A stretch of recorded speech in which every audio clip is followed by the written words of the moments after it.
Le terrain de l'île m'a été cédé par le défunt maire Ambouroué Demba.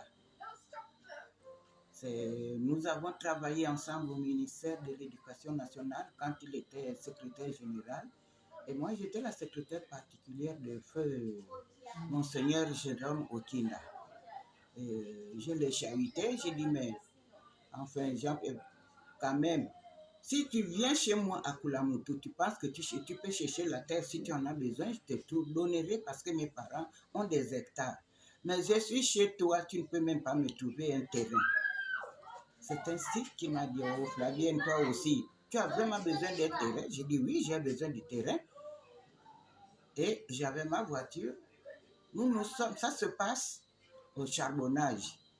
Il me dit, bon, laisse ta voiture et monte avec moi. Nous sommes allés jusqu'au niveau de l'île. Dire que M. Ambouroué a mis pied dans l'île serait mentir parce que je serai demain ce que M. Ambouroué Demba est aujourd'hui. Il m'a seulement montré la place. Il dit, ici c'est la zone de mes aïeux, les Sékianais. Et ils m'ont même maudit, ils ont dit, tu as vendu notre terrain, notre surface aux étrangers. Et il me dit, ma fille, tu seras maudite si tu vends ce terrain. Je ne peux pas traverser, regarde, la marée est haute. Va. Et c'est ainsi qu'il m'a donné, il m'a demandé de passer à son bureau. Il m'a donné des papiers occupation provisoire. Comme c'est que le terrain est assez grand, si vous descendez là-bas, vous verrez. C'est un domaine de 32 153 mètres carrés. Je vais à la COFET. Frère Bonavo me dit, madame, pas d'accès, pas de bornage. J'ai dit d'accord. Je suis resté un moment. J'ai dit, bon, je vais au cadastre. Je vais au cadastre. J'ai un neveu, je tais son nom par discrétion. Il me dit, maman, va, mets-nous devant un fait accompli. Montre quelque chose. Et si tu as déjà investi, alors nous serons obligés de borner. Parce que normalement, l'île, ce sont des îles protégées, ce sont des coins protégés, touristiques. C'est difficile dans d'autres pays, tu ne verras pas un citoyen construire sur une île.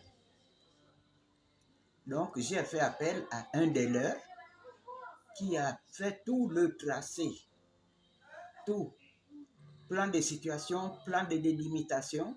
Après, il a dit, non maman, le terrain est grand, il faut le morceler parce qu'on ne peut pas vraiment offrir tout ça à une seule personne. On a procédé au morcellement, j'ai mis les noms de mes enfants, mes petits-fils, tout le monde.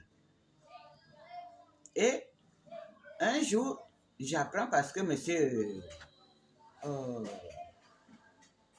Baranov avait son terrain par ici, avant la traversée. Ce terrain, il l'a arraché. Lui, son terrain fait, je crois, 7000 et quelques mètres carrés. Mais je crois qu'on dit que la rivière est une limite naturelle. Il y a un bras de mer de 101 mètres de largeur qui nous sépare. Dans l'ignorance, je ne savais pas que le droit de servitude était obligatoire. J'apprends que M. Baranov est en train de vendre son terrain. J'ai dit, puisque je passais par là à cause de lui. Parce qu'il peut faire, il peut tout dire. Mes enfants, un enfant reste un enfant. Je ne peux pas oublier les liens qui m'unissent à M. Baranov. C'est une honte pour lui qu'il me fasse ça. J'ai dit, puisque tu vends ton terrain, est-ce que tu peux me trouver aussi un preneur? Je lui ai donné une partie de l'occupation provisoire. pour me trouver, qui justifie que mon terrain m'a été régulièrement et légalement cédé par le maire. Il a dû profiter de mon ignorance pour aller travailler avec mes documents, les mettre en son nom. Vous partez à l'ANUTTC, vous trouverez le nom de Kassa. Mais après, curieusement, on voit que c'est maintenant le nom de M. Baranov qui figure. Je n'ai pas compris quand il a commencé à menacer les enfants à Dille là-bas. Je suis allé à l'ANUTTC. J'ai dit à ce monsieur, comment pouvez-vous attribuer un seul terrain à 2 personnes? Monsieur, moi aussi j'ai quand même des techniciens de surface qui sont quelque part. Si vous continuez, je vais porter plainte. Ça s'est arrêté un moment, il a cru que mon feu s'était éteint. Mais le Dieu que je prie ne dort pas. C'est ainsi que nous sommes allés, M. Inenge et son oncle qui travaille à l'ANUTTC sont allés au fond, puisqu'ils présentent des titres fonciers. Ils sont allés au fond, ils ont dit que ce sont des faux titres fonciers. Mais je ne sais pas s'il y a 2 Gabons ou bien un seul, où il y a 2 poids et 2 mesures. À moi, on dit pas d'accès, pas de bornage. À M. Baranov, on va jusqu'au titre foncier. Il y a moins une affaire de 12 ou 13 titres fonciers sur ce terrain-là. Et monsieur se vante parce qu'il a épousé une bongo. Je n'ai pas volé ce terrain. Et quand monsieur Inenge vient me dire, maman, fais attention, Baranov est en train de chercher à voler ton terrain. Il faut le borner. C'est ce que j'avais fait, comme j'ai dit tout à l'heure. J'ai dit, mais je n'ai pas les moyens. Et mon fils dit, maman, puisque c'est comme ça, commence déjà à prendre un avocat. Je vais prendre attache chez le maître Nzassi. Le maître Nzassi me dit, maman, tu es déjà veuve, retraitée. Tu n'as pas de moyens. Ce que tu peux faire, c'est de céder. Ne dis pas vendre, parce que tant que tu n'as pas de titre foncier, le terrain n'est pas encore à toi. Il faut dire céder. Tu vas céder quelques petits lopins et avec cet argent, tu vas ouvrir l'accès. Je suis venu, c'est ce que j'ai fait. Il y a eu 3 qui m'ont donné quelque chose.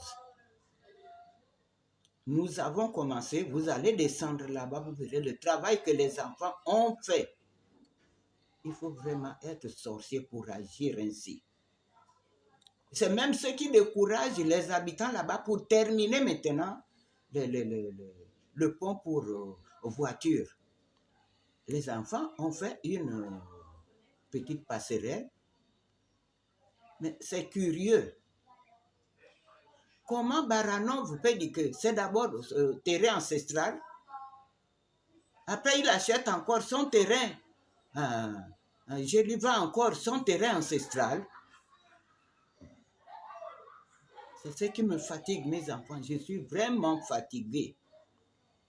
Heureusement que les enfants qui sont là-bas, quelques-uns ont les papiers délivrés par l'ANUTTC qui prouvent que le terrain appartient bel et bien à Madame Kassa. Je ne vois pas. Je suis vraiment fatigué, mais on ne peut pas se fatiguer pour ce qui est à soi. Le terrain, je l'ai eu en 1998. C'est de cette année-là que le maire Ambouroué Denga m'avait 88, oui, m'avait attribué ce terrain. Et vers 2001, 2006, Baranov arrive sur les lieux. Et en 2007, comme il m'a dit que mon terrain intéressait, nous avons bavardé parce que j'ai eu confiance. La naïveté m'a plus ou moins. Mais mieux vaut tard que jamais. Ce problème, comme on dit chez nous, ça c'est le problème là, c'est mouillé. Il n'a pas pris feu. La vérité n'a pas de tombe. La vérité n'a pas de tombe. Monsieur Baranov a cru s'amuser avec moi parce qu'il n'est pas à son coup d'essai, mais à son coup de maître. Mais là, je crois que, en ce qui me concerne, il est à son coup d'essai. Pourquoi a-t-il payé? Puisque c'est son terrain, mais pourquoi je le lui ai encore vendu? Le message que je passe aux autorités, je demande que la justice, je fais confiance, j'ai foi en la justice de mon pays. Est-ce que c'est parce que je suis veuve? Est-ce que c'est parce que j'ai vieilli?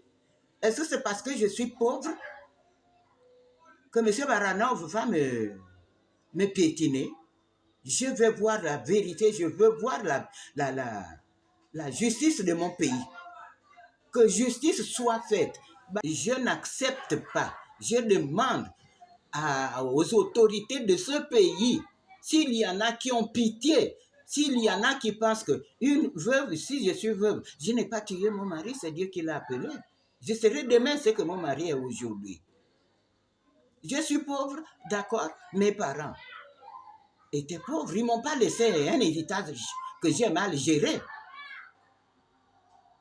Je veux voir vraiment.